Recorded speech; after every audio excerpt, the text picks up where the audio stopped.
হিন্দু ভারত, জৈন ভারত, বৌদ্ধ ভারত, খ্রিস্টান ভারত, এতগুলো ভারতের মাঝখানে দাঁড়িয়ে আমি ফিরোজা, একটি ভারতীয় মেয়ে।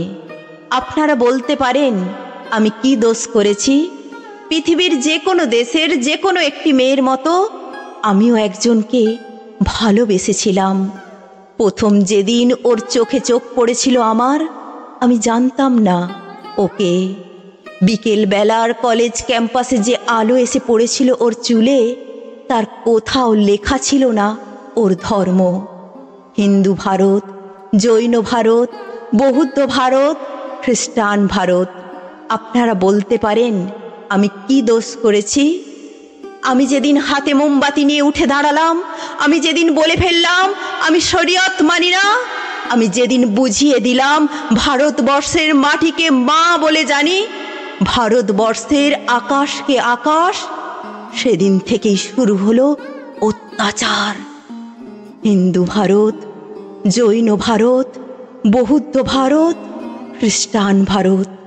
আপনারা বলতে পারেন আমি কি দোষ করেছি? ছেলেটা তো আপনাদের, সে কি দোষ করল? আমাকে ভালোবাসাই তার দোষ? ছেলেটার বাড়িতে আপনারা ঢিল ছুঁড়লেন, পার্সেলে করে ছেঁড়া চটি পাঠালেন, ওকে হাতে মেরে ভাতে মেরে বাড়ির দেয়ালে বড় বড় করে লিখে দিলেন এসব চলবে না। লজ্জা করে না আপনাদের? আপনারা এগিয়ে থাকা মানুষ, MA pass, BA pass, doctor, engineer, আমলা, মাস্টার, আপনারাই গণতন্ত্র নিয়ে ভাষণ দেন আর প্রয়োজন মতো গণতন্ত্রের টুঁটি চেপে ধরেন। ধিক আপনাদের! আমি কি ছোটবেলায় ভোরের আলোয় সরস্বতী পুজোর ফল কাটিনি? আমি কি স্কুলের বারান্দায় বসে রাত জেগে আলপনা দিইনি? আমি কি পাশের বাড়ির হিন্দু বাবার জন্য রক্ত দিইনি? ওদের বাড়ির উঠোনে বসে ওদের ছেলেদের অ আ ক খ শেখাইনি? আমি আরবি শিখিনি, ফার্সি শিখিনি, উর্দু শিখিনি।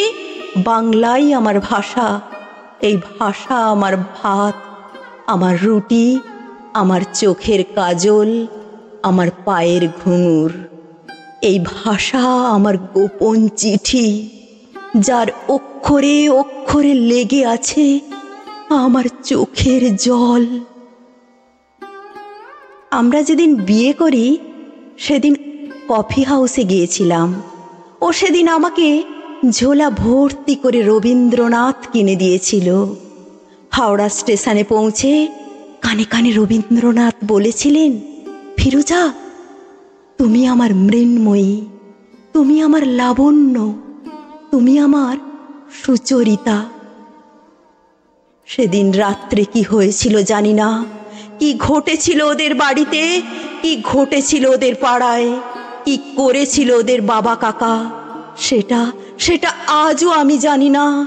কিন্তু তার পরের দিন ওকে আর কোথাও খুঁজে পাওয়া যায়নি। ও কোথায় চলে গেল আমি জানতে পারিনি। এই আপনাদের ভারতবর্ষ, এই আমাদের ভারতবর্ষ। আমি একজন সাধারণ মেয়ে, অথচ বাড়িতে, পাড়ায়, অফিসে, পুজোর প্যান্ডেলে, বিয়ে বাড়িতে, অন্নপ্রাশনে এখনো আমাকে নিয়ে ফিসফাস। ডাক্তারের কাছে যাই, ফিসফাস। কলেজে ঢুকি, ফিসফাস। বাজারে যাই, ফিসফাস। যে হাউজিংয়ে থাকি সেখানেও চলতে থাকে অবিরাম লুকোচুরি। না, ওটা লুকোচুরি নয়, ওটা ফিসফাস নয়, ওটা আপনাদের গভীরে লুকিয়ে থাকা একটা সুপ্ত গুজরাট। যদি আপনাদের হৃদয় বড় না করেন, আকাশের দিকে আপনারা যদি না তাকান, এই পোড়া দেশে আরো আরো আরো অনেকগুলো পোড়া গুজরাট তৈরি হবে। এই আপনাদের ভারতবর্ষ, এই আমাদের ভারতবর্ষ।